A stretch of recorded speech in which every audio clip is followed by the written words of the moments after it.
नमस्कार मंडळी. पुन्हा एकदा तुमचे आपल्या यूट्यूब चॅनलवर मनापासून स्वागत आहे. तर या व्हिडिओमध्ये आपण पाहणार आहोत की लाडकी बहीण योजना बंद झाली तर काय होणार? किंवा एक एक महिना किंवा 2 महिने जर लाडक्या बहिणीचे पैसे आले नसतील तर काय करावे? ते आपण आता पाहणार आहोत. लाडकी बहीण योजनेतील नवीन बदल काही झालेले आहेत ते आपण पाहूया. अर्ज करण्याची मुदत 2 महिने करण्यात आली असून 31 ऑगस्ट 2024 पर्यंत लाभार्थी महिलांना अर्ज करता येईल. या योजनेतून 5 एकर शेतीची अट वगळण्यात आली आहे. लाभार्थी महिलांचा वयोगट 21 ते 60 वर्ष वयोगट ऐवजी 21 ते 65 वर्ष वयोगट करण्यात येत आहे. परराज्यात जन्म झालेल्या महिलांनी महाराष्ट्रातील अधिवास असणाऱ्या पुरुषाबरोबर विवाह केला असेल तर अशा बाबतीत त्यांच्या पतीचा जन्म दाखला, शाळा सोडल्याचे प्रमाणपत्र, अधिवास प्रमाणपत्र ग्राह्य धरण्यात येईल. 2.5 लाख रुपये उत्पन्न दाखला नसेल तर ज्या कुटुंबाकडे पिवळे व केशरी रेशन कार्ड उपलब्ध असेल त्यांना उत्पन्नाच्या दाखला प्रमाणपत्रातून सूट देण्यात येईल.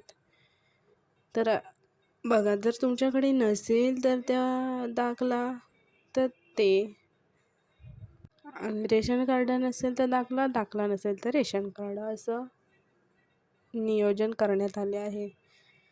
BBC न्यूज मराठी लाडकी बहीण योजना मुंबई महिला व मुख्यमंत्री जुलै हप्ता सटकरी यांनी महिलांसाठी आनंदाची बातमी दिली आहे.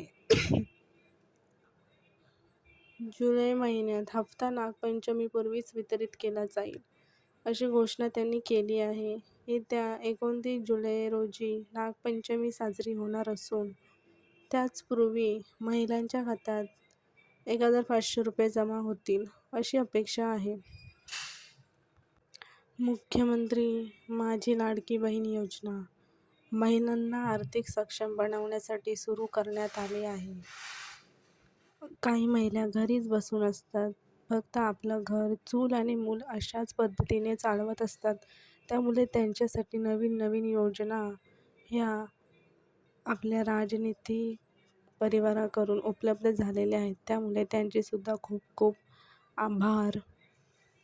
या योजनेअंतर्गत पात्र महिलांना दरमहा 1,500 रुपयांची आर्थिक मदत थेट त्यांच्या बँक खात्यात मिळते.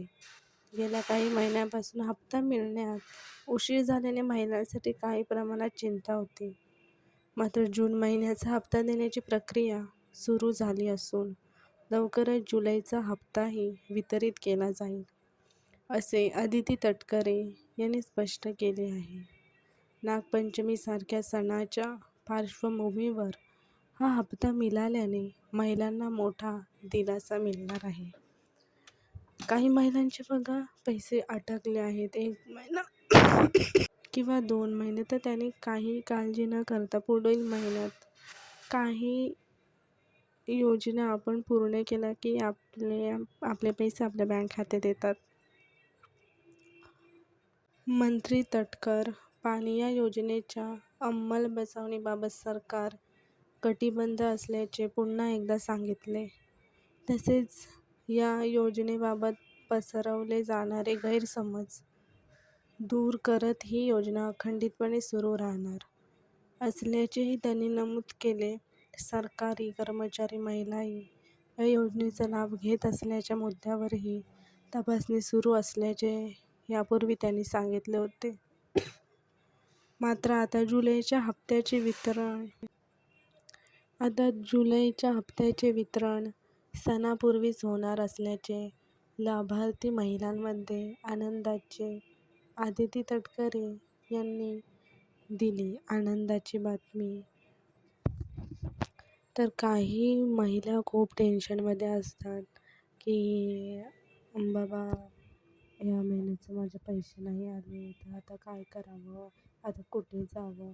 तर त्यांनी आपल्या समजूतदार कोण असेल गावामध्ये तर त्यांनी त्यांच्याकडे नोंदणी करा की बाबा कसं करायचं, काय पुढील योजना करायची, कोणते कागदपत्रे लागतील, तर ती योजना पूर्ण करून आपण आपल्या बँकेत आपले पैसे येतात. काही काळजी करायची गरज नाही.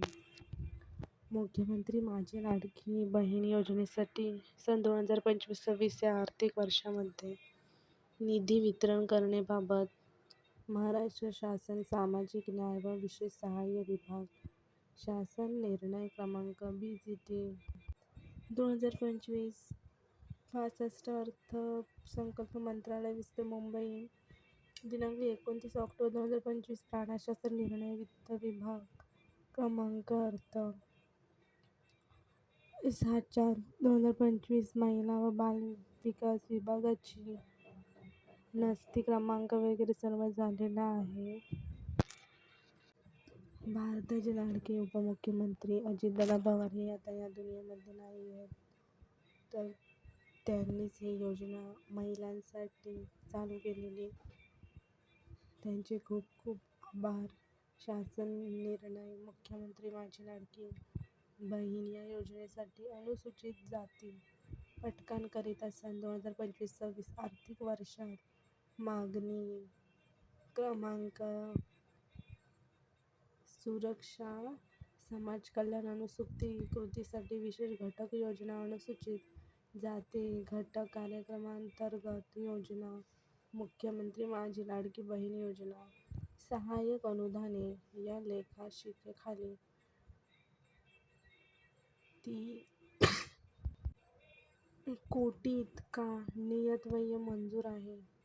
वित्त विभागाच्या संधी दिनांक 7/4/2025 रोजीच्या परिपत्रक 2025-26 या आर्थिक वर्षाकरिता निधी वितरणाची कार्यप्रणाली ठरवून दिलेली आहे.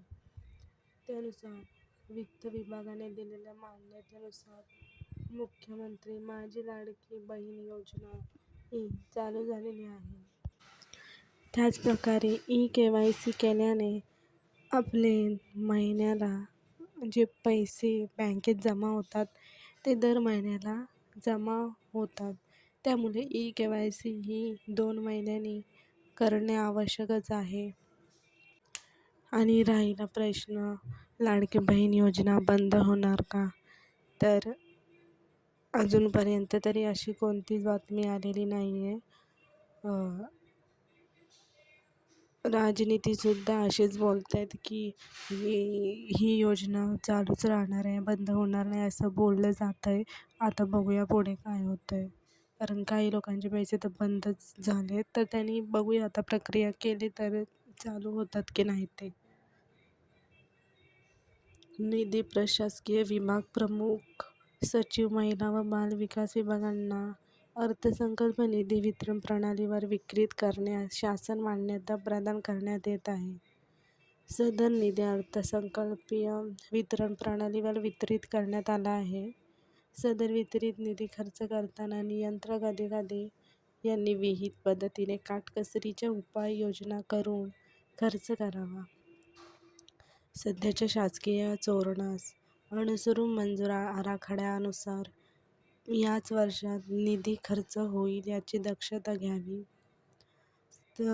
तरी उपलब्ध करून दिलेल्या तरतुदीतून झालेल्या या लेखाविषनिहाय, उपलेखाशीर्षनिहाय तसेच साध्य झालेले भौतिक उद्दिष्ट हे सर्व लाडक्या बहिणींनी अवलंबून घ्यायचं आहे.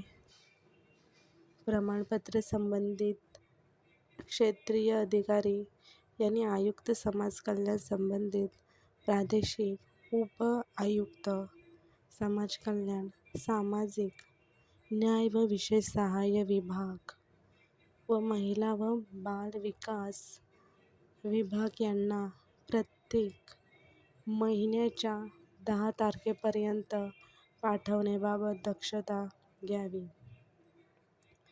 अशी माहिती आतापर्यंत जरी आपल्याला पाहायला मिळाली आहे. तर व्हिडिओ आवडला असेल तर लाईक, शेअर आणि सबस्क्राईब करा आणि कमेंटमध्ये नक्की सांगा की तुम्हाला हा व्हिडिओ कसा वाटला. तर तोपर्यंत बाय बाय, भेटूया पुन्हा व्हिडिओमध्ये. थँक्यू. ही माहिती गुगलवरून घेतलेली आहे. तर थँक्यू. Bye bye.